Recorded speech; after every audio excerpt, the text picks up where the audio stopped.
Telangana assembly కంటే ముందే ప్రతిపక్షము ఇటు అధికార కాంగ్రెస్ మధ్య మాటల యుద్ధం కనిపిస్తున్నది. బట్ అసెంబ్లీ స్టార్ట్ అయితే ఇంకెట్లుంటుందని ఒక చర్చ తెలంగాణ వ్యాప్తంగా మొదలైంది. రైట్, మాట్లాడే ప్రయత్నం చేద్దాం. కాంగ్రెస్ పార్టీ సీనియర్ నేత మానవతరాయన ప్రస్తుతం మనతో పాటు. సో అసెంబ్లీ కంటే ముందే కాంగ్రెస్ మధ్య ఇటు బీఆర్ఎస్ మధ్య మాటల యుద్ధం కనిపిస్తున్నది. ఒకరి మీద ఒకరు విమర్శలు చేసుకుంటున్నారు. సో అసెంబ్లీ స్టార్ట్ అయితే ఎట్లుంటుంది? కేసీఆర్ వస్తారని కొందరు, రారని కొందరు. సో మానవతరాయ్ ఏం చెప్తారు? కేసీఆర్ వస్తే ఎట్లుంటుంది, రాకపోతే ఎట్లుంటుంది? ఇప్పుడు అసెంబ్లీ అంటే చట్టసభ చాలా పవిత్రమైంది. అందులో ప్రజాస్వామ్యబద్ధంగానే పార్లమెంటు లాంగ్వేజ్లో అందరు కూడా మాటలతో మాట్లాడతారు. కాబట్టి ఇక్కడ ఏంటంటే నిజంగా రేవంత్ రెడ్డి గారు తన పని తాను చేసుకుంటాడు. ఎప్పుడు కూడా మధ్యలో ఈ మధ్యకాలంలో ఎక్కడ కూడా ప్రతిపక్ష నాయకుని కానివ్వండి, వారి కుమారుని కానివ్వండి, ఎక్కడ కూడా పల్లెత్తి మాట కూడా అనలేదు. రాష్ట్ర ప్రగతి కోసమే ఆయన ఒక గజయితగాళ్ళ లెక్క, అంటే అట్టడుగున పడిపోయినటువంటి రాష్ట్రాన్ని అభివృద్ధి పదంలో నడిపేందుకు ఒక గజయితగాళ్ళ లెక్క శ్రమిస్తాడు. అట్లాంటి తరుణంలో ఒక పెద్ద మనిషి, మాజీ ముఖ్యమంత్రి, అనుభవజ్ఞుడు బయటకు వచ్చేసి మనమందరం బయటకు వచ్చి ప్రెస్ మీట్ పెడితే మనం ఏమనుకున్నాం, అరే తెలంగాణ ప్రజల గురించి మాట్లాడతాడు, తర్వాత సమస్యల గురించి మాట్లాడతాడు, ప్రశ్నిస్తాడు. లేకుంటే 42% బీసీల ఉద్యమం పెద్ద ఎత్తున జరిగింది. ఆ ఉద్యమం జరిగేటప్పుడు ఫామ్ హౌస్లో కుంభకరణం లెక్క పడుకున్నాడు, బయటికి రాలేదు. ఇప్పుడన్నా బీసీల కోసం నేనున్నా, నరేంద్ర మోడీ గుండెల్లో నిద్రపోయి బీసీలకు 42% రిజర్వేషన్ సాధించే ప్రక్రియలో నేను కూడా సహకరిస్తా అని మాట్లాడతాను అనుకుంటే తోలు తీస్తా అంటాడు. తోలు తీసే పని ఎవరు వృత్తి అండి? అది ఎవరు వృత్తి? తోలు మేక తోలు, గొర్రె తోలు, మటన్ కొట్టు మస్తాన్లు తీస్తారు. నేను అడుగుతున్నాను, మటన్ కొట్టు మస్తానవా మాజీ ముఖ్యమంత్రి అని అడుగుతున్నా.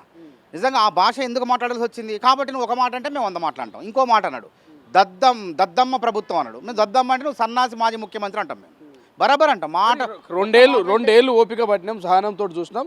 ఇక ఆటలు సాగవు, జిల్లాకు సభ పెడతాం, సమావేశం పెడతాం, ప్రజల్ని చైతన్యవంతులను చేస్తాం, ఖచ్చితంగా 6 గ్యారెంటీల మీద 420 హామీల మీద ప్రశ్నింపజేస్తామని అంటున్నారు కదా. ప్రజలందరూ సంతోషకరంగా ఉన్నారు. పంచాయతీ ఎన్నికల్లో రేవంత్ రెడ్డి పరిపాలనను దీవించారు.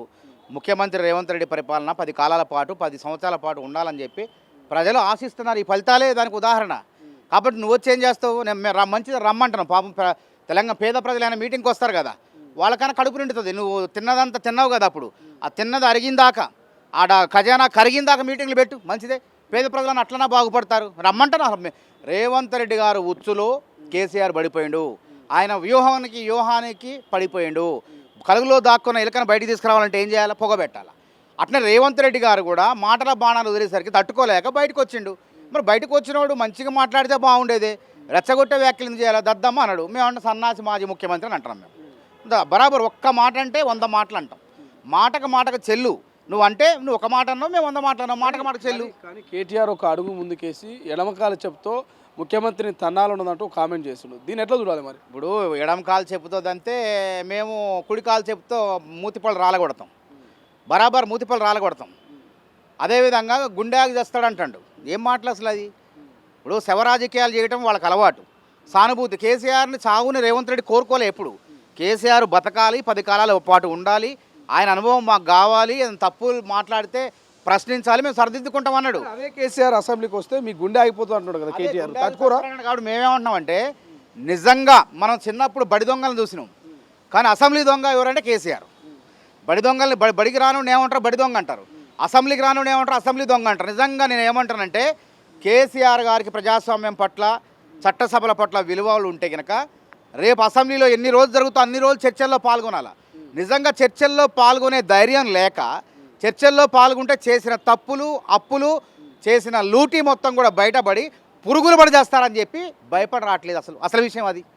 కాబట్టి పురుగులు పడి చావడం ఖాయం. నిజంగా రేవంత్ రెడ్డి అడిగే ప్రశ్నకు కడిగే విధానంకి తట్టుకోలేక అక్కడే లటక్కన పురుగులు పడి వచ్చే అవకాశం కూడా ఉన్నది. కాబట్టి ఏదైనా ఒళ్ళు దగ్గర పెట్టుకొని మాట్లాడాలి. కాబట్టి సెంటిమెంట్లు తీసుకొస్తున్నారు ఇప్పుడు. అంటే అన్ని అస్త్రాలు అయిపోయినాయి. అంటే 10 ఏళ్ళు అధికారం ఉన్నప్పుడు జగన్మోహన్ రెడ్డికి సహకరించారు. అది ఏ విధంగా సార్? ప్రగతి భవన్లో బిర్యానీలు తిన్నారు. ప్రగతి భవన్లో బిర్యానీలు తిన్నారు, చట్టా పట్టేసుకొని తిరిగారు. తర్వాత కనిగిరి రోజా దగ్గరకు పోయి అక్కడ చేపల పులుసుకు, రొయ్యల కూరకు తెలంగాణ ఆత్మగౌరవాన్ని తాకట్టు పెట్టినా లేదా? రాయలసీమను రత్నాల సీమ చేస్తానన్నాడు. బేషన్లు లేవు, బేషజాలు లేవు అన్నాడు. అని ఆ విధంగా మాట్లాడి అధికారం కోల్పోయేసరికి మళ్ళీ ఆంధ్ర తెలంగాణ మధ్య చిచ్చు పెట్టే ప్రయత్నం చేస్తాడు. ఇలా పాలమూరు రంగారెడ్డి ఆ పథకంలో నువ్వు ఎందుకు నిర్లక్ష్యం చేసినావు? ఓన్లీ పాలమూరు తొక్కిపెట్టిందే కాంగ్రెస్ అంటున్నావు కదా. తొక్కిపెట్టి 10 ఏళ్ళు నువ్వు నిద్రపోయినవా అంటున్నా. సరే కాంగ్రెస్ తొక్కిపెట్టింది, ప్రజలు నీకు అధికారం ఇచ్చారు.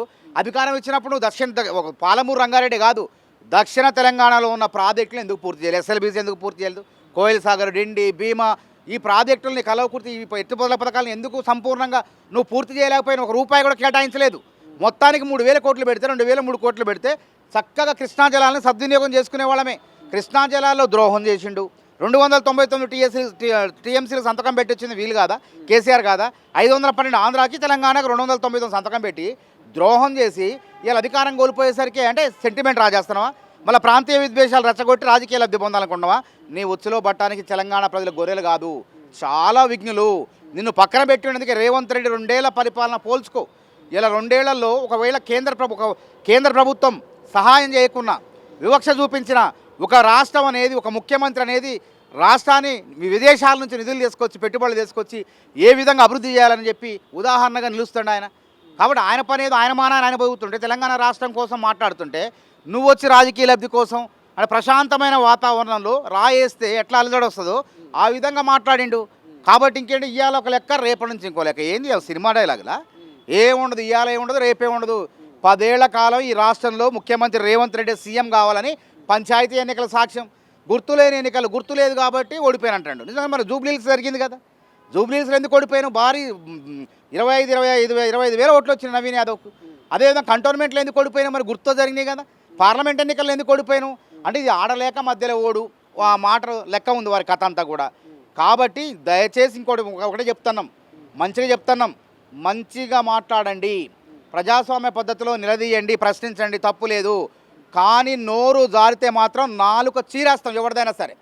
ఎందుకంటే మా ముఖ్యమంత్రి ప్రజల కోసం అహర్నిశలు కష్టపడుతున్నటువంటి, పేదల అభివృద్ధి తన నిద్ర కూడా పోకుండా ఇలా పేదల కోసం పనిచేస్తున్న రేవంత్ రెడ్డి గురించి ఇష్టం వచ్చినట్టు మాట్లాడితే మాత్రం తప్పకుండా నాలుక చీరేస్తామని చెప్పి హెచ్చరిస్తున్నా.